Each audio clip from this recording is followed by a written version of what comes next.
right? Matthew chapter 14, verse 9. And the king was sorry, nevertheless, for the oath's sake, and them which sat with him at meat, he commanded it to be given her. See, you take an oath, you're all caught up in the lusts of the flesh, and the lust of the eyes, and the pride of life, and all your friends, and look at me.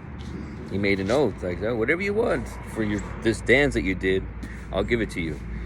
So she already had it in her mind for her mother's sake. They wanted John the Baptist's head. They wanted to kill him. So they took off his head.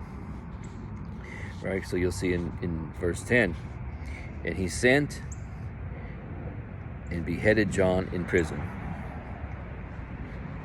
Right? In verse 11.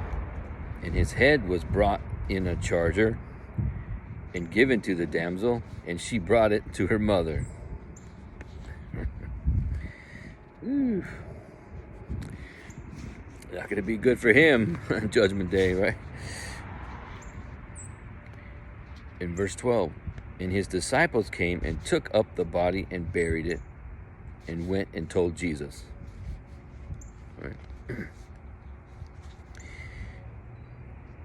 In verse 13, when Jesus heard of it, he departed thence by ship into a desert place apart. And when the people had heard thereof, they followed him on foot out of the cities. All right. So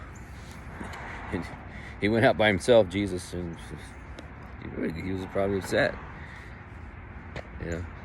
John the Baptist put to death, so he said, I need some time alone. Right? It's in verse 14. And Jesus went forth and saw a great multitude, and was moved with compassion toward them, and he healed their sick.